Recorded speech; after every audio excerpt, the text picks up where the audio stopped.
A little Friday night fun for you.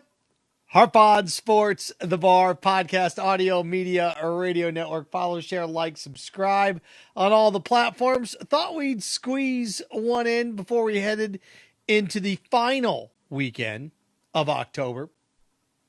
Again, at Harp on Sports Instagram, at Harp on Sports Twitter, Harp on Sports the Facebook page, Harp on Sports the YouTube channel, and you can officially check it out now. It's done. It's completed. Can't thank Matt and company enough.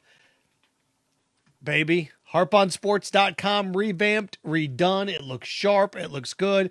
There's a column section. Just check it out at harponsports.com when you have a minute. We house all the podcasts there and even an article or two or three. Going to get to that article coming up that I've got for you this weekend. All right, what do we have in store for you on this edition of Harp on Sports? Well, I'm looking at this now, and I'm saying to myself, my DeShaun Watson wonderment is off the charts. DeShaun Watson, this trade could take place now with the Carolina Panthers. I like this one. I like this Panther potential trade. I do. So, DeShaun Watson, Carolina Panthers, I think it benefits both parties. I'm always hesitant when it comes to this, especially when I'm in Miami's position with Tua, but I think the Dolphins are going to have a tough time outflanking the Carolina Panthers. So we're going to get to that. That's going to be one of my big ones. Also, Florida, Georgia, Florida, depending on your perspective.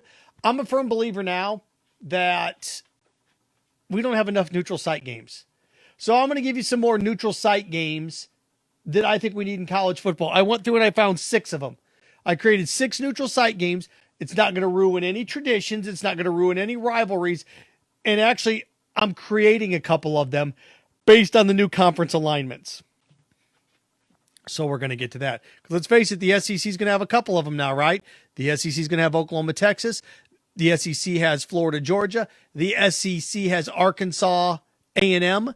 These are all great. These neutral site games are great. So I'm going to add a couple more under the college football umbrella. And then Roger Goodell, we find out today that he's made $345 million as the commissioner of the NFL. You ready for this? It's going to be tough for me to say this. It's a bargain. Roger Goodell, $345 million over 15 years is a bargain. He made $61 million last year. It's a bargain. Believe it or not, it's a bargain. I'm going to tell you how. So over this DeShaun Watson thing first. It started to bubble to the surface late Friday that DeShaun Watson could be on his way to Charlotte, Carolina Panthers. The latest rumor was 2 firsts, a second, and Christian McCaffrey for DeShaun Watson. Now, if I'm the Texans, that has my interest more than 2 firsts, a second, a third, a fourth, whatever the Dolphins are throwing my way. They've already made it known that they don't want Tua. If I'm the Texans, do I want Christian McCaffrey? Not really, no. So if I'm the Carolina Panthers, what I do at this point is I bring a third team into the equation. I think the DeShaun Watson to Carolina deal could get done. Now, one of the big sticking points with the Dolphins deal is Stephen Ross wants all legal worries to be cleared. He doesn't want any of that. Apparently, with DeShaun Watson, he doesn't want that lingering. Apparently, Carolina doesn't care. Apparently, the Panthers, David Tepper and company, they don't really care. So, this one, I think, has a chance to get done. Now, I think there are a couple layers to it. And it's a big deal because the AFC South, right now, when you look at it, least from the Jaguars' perspective, from the Titans' perspective, Houston's off on its own little island. It's kind of crazy what's come of them. And then where the Colts sit, the Titans are built right now. The Titans are built to run this division for the next 2-3 years. With Ryan Tannehill, Julio Jones, Derrick Henry's just on a different planet. So the Titans are built for the next 2 or 3 years. Then all this young talent in Jacksonville will start to kick in. Who knows what's going to happen with Carson Wentz and the Colts? I don't know. But with the Texans, they need to rebuild this thing in a hurry. And they need to get as many pieces to start putting this puzzle together. And I think DeShaun Watson for 2 firsts, a second, and Christian McCaffrey are it.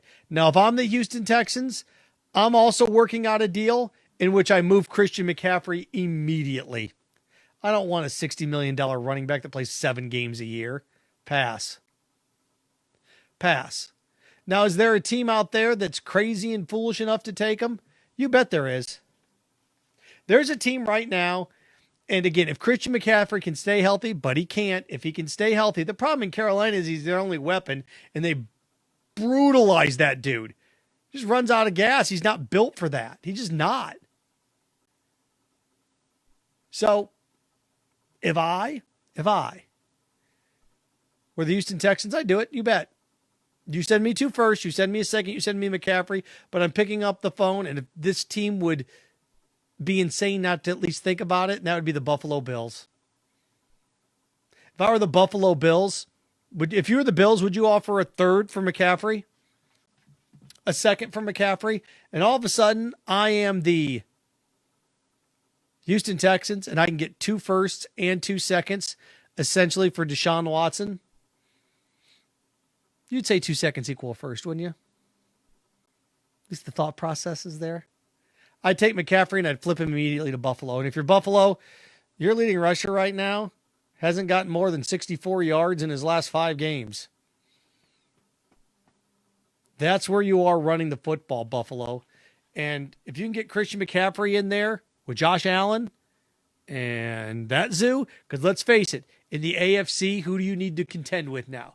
You got to contend. Well, the Chiefs aren't even a thought right now, right? You got to contend with Baltimore. You got to contend with the Bengals. If you're in the AFC, the Browns, Baker Mayfield, the Chargers. Think about what the AFC throws your way now. The Titans. You got to contend with that. In your Buffalo, you get Christian McCaffrey. You can contend with that. You bet you can. You bet you can. So if I am the Buffalo Bills, you bet I would consider doing that. A late second round pick, it'd be like what? The 55th pick in the draft, something like that. I get the 55th pick, I get McCaffrey. Now that takes on $30 million in contract. But those are the deals that I would do. Again, DeShaun Watson, Carolina, I like this. They're talking about adding Christian McCaffrey. Of course, Carolina's talking about adding Christian McCaffrey. That way they can dump $30 million and get out of that contract and start thinking about something else. Got their quarterback. That money can immediately go to DeShaun Watson then. Of course they want to move on from Christian McCaffrey. Can't stay healthy. But if I'm the Bills, it's a risk I'm willing to take. I'm willing to take a second-round flyer on McCaffrey because I'm not going to beat him into the ground because I got Josh Allen and I got other weapons. That's what I would do. So there you go. My Watson wondering has got me thinking as the trading deadline closes in. Changes the dynamic of the AFC South. He's not going to play for the Texans again anyway, but boy, it can really revamp some things. Okay. From that to this, I'm going to get back to Roger Goodell. That we found out how much Roger Goodell's making. He made $345 million over the term of his 14 years as the commissioner of the NFL. You start to take that, and he made $61 million this year, but that's a bargain for what value he is. You may not like the dude. That's fine. But financially, $61 million is a bargain. Before I get to that, I want to do this. The cocktail party's here. Florida, Georgia, Georgia, Florida, in Jacksonville. And getting a chance to witness this is a neutral site game. It's enjoyable, and they've kicked around the idea of making Florida, Georgia a campus, home and home, and then it just gets lost in the shuffle. It really, really does. Now, you don't want to make too many neutral site games because I think too many, they become boring and dull and they kind of lose a little zip. But I think, and you look around at conferences, the SEC is going to have 3 on an annual basis coming up. They're going to have Texas, Oklahoma. When they join, they already have Arkansas, A&M, and they've got Florida, Georgia, and they used to have Alabama, Auburn. So I'm sitting here thinking about this, and Florida, Georgia is unique, and I went through and I crunched the numbers. I did, mileage-wise, and I came up with 6 games that I think should move to a neutral site immediately. 6 games in college football that should be put at a singular location, played there every single year, and it would up the interest and the value of it. I'm going to start small and work my way up. I'm going to start with the Big Ten. Indiana, Purdue should take place at Lucas Oil Stadium in Indianapolis every single year. It's the last game of the year for both of them. Neither of them are going to be spending much time in Indianapolis for the Big Ten title game. I just think Indiana and Purdue in Indianapolis be a great way to wrap things up. Neither draw capacity crowds ever for this game. Oh, it's a great rivalry. Oh, come on. If I asked you to name me 2-3 moments in the last 20 years of this rivalry, you couldn't. Play for the old Oaken Bucket. That's great. Fantastic. Fine. If a neutral site game is good enough for Oklahoma, Texas, and Florida, Georgia, it's good enough for Indiana and Purdue. So one of the 6 games I would make a neutral site game every year would be Indiana-Purdue. Again, I'm starting small and I'm working up. The next one I have on my list is a game that doesn't even exist yet because they're just about to join the conference. I went through and looked at the mileage. It's about 12 miles more for West Virginia than it is for Cincinnati. West Virginia, Cincinnati every single year, in Cleveland. I think it's something like 218 miles from Cincinnati and 206 miles for West Virginia. Cincinnati comes to the Big 12. West Virginia's already there. A Cincinnati-West Virginia game in Cleveland every single year. It's a shorter drive for West Virginia fans than for Cincinnati fans. The game's not even on the docket yet, so you can't tell me, oh, there's tradition here for it. No, there's not. And all the power and glory, and or at least all the traditions that you do have, are over on that side of the Big 12. UCF coming in, they're too far apart to pull anything off. West Virginia, Cincinnati, every single year in Cleveland. You can do it the first month of the year before it gets cold. Again, picking 6 college football games I think should move to a neutral site in honor of Florida, Georgia this weekend. The next one I have on the list is one that's just fun. Just because of how different the cultures are. We're going to find a distance in between them. And now the mileage is a little bit farther for these teams. It's about, you're getting in the 300 plus mile range here. But that's as far as Georgia travels to play in Jacksonville this weekend. Yeah, Georgia to Jacksonville is about 360 miles. Here's distances that are even smaller. How about this one? Arizona State, the Sun Devils, in Las Vegas, new stadium, against Utah. Arizona State and Utah every year in Sin City. Utah, Mormonism. Different culture. Arizona State. Think about Sin City, the Sun Devils. Utah. You talk about polar opposites. And they call BYU Utah the Holy War, right? When BYU and Utah play, they call it the Holy War. So it saved me the sanctimonious, oh, we can't. Oh, of course you can. The Sun Devils, Vegas, Sin City, Utah, Arizona State, Utah, Las Vegas every single year. So there's my third neutral site game that I think we should add to the fray. Going up and down, I was trying to think here. I'm like, okay, well, I've got one from the Pac-12. I've got one from the Big 12. I gave you one from the Big 10. What about the ACC and SEC? I'll save the SEC one for last. The ACC, I came up with 2.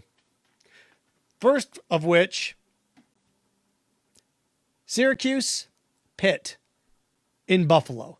Now, with Syracuse and Pitt in Buffalo, I'd want to wait until I got a new stadium built. I'd want to wait till I got a new stadium built for Syracuse and Pitt, because playing it, come on, that old dilapidated, no. But I think, Pitt and West Virginia was a backyard brawl and it was great. It's gone now and whatever. But I think Syracuse and Pitt, they play that game at the Carrier Dome or Pitt at Heinz Field, whatever. You stick that thing in Buffalo where both fans can travel, and the distance isn't outrageous. I think it's 150 miles. I think I looked it up for Syracuse, and like 2.5 hours, 190 miles or something like that for Pitt. So Pitt's 190 miles to Buffalo and Syracuse is 150. Make that thing interesting. Play it in Buffalo every year. My second on my list, Miami, Florida State, and Tampa.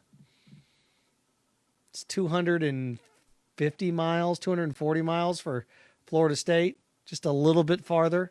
238, 250. Miami, Florida State. Looking to add some spice back to this thing that was once great. And you can kind of look at that and say, oh, Florida, Georgia have their little cute thing. And Jacksonville, that's nice. Florida State, Miami every year. Tampa. Just trying to add something to it because when it's played at Miami, add a little spark in this thing. Make this thing neutral. You can call it the Battle for Florida. You can hand out a ridiculous trophy like a Florida State championship. Whatever you want to do to seize it up a little bit. And my last one. Neutral site games that I'd like to see coming up here, Florida, Georgia. And again, I'm going to recap. Purdue and Indiana every year, Lucas Oil, Indianapolis. West Virginia, Cincinnati. Cincinnati's joining the Big 12. West Virginia, Cincinnati, every year in Cleveland. I like Arizona State, the Sun Devils, in Utah, in Vegas. Like that dichotomy and terminology and morality. In the ACC, I would love to see Pitt and Syracuse play in Buffalo once they get the stadium situation figured out. Miami, Florida State in Tampa. And the one that I really like to see done, is LSU have a neutral site game against Ole Miss in New Orleans. LSU, Ole Miss in New Orleans. And look, the distance from New Orleans to Baton Rouge is farther than the distance from Gainesville to Jacksonville. And the distance from Oxford at Ole Miss to New Orleans is closer than it is from Georgia and Athens to Jacksonville. So Georgia, it's a 90-minute drive by bus.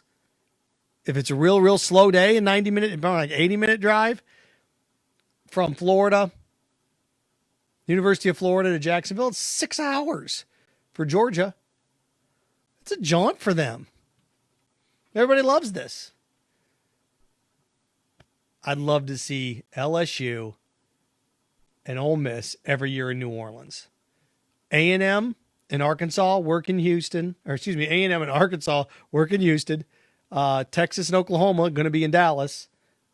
And then we're going to get Florida, Georgia. So those are the 6 games I'd like to see move to a neutral site that I think would make it interesting. When's the last time you thought about Arizona State, Utah? I mean, what game are you? Oh, you're going to really hurt. You could try to sell me Miami, Florida State, maybe. But Indiana, Purdue's going to hurt by moving it to Lucas Oil and Indy. Come on. Pitt, Syracuse is going to be hurt by moving it to Buffalo. Come on, you add an element to it by making it a neutral site game every year. I wanted to wrap with this. Roger Goodell, we find out today that he's made $345 million as the commissioner of the SEC. Commissioner of the SEC. Roger Goodell's made $345 million as the commissioner of the NFL. He is wrapping up a 5-year deal that pays him close to $200 million. And he's making $61 million this year. And you're going to hear everybody rag on this. Roger Goodell makes too much money. $61 million is too much. $61 million is too much. No, it's not. Tim Cook, CEO of Apple, made $165 million last year. CEO of Apple made $165 million. Roger Goodell made $61 million. You say, well, Apple's so much bigger than the NFL. That's why he didn't make as much. Roger Goodell's in charge of $32 billion entities. $2 billion entities, right? I think every team in the NFL is worth $2 billion now, right? Roger Goodell's got to get 32 billionaires to agree on something.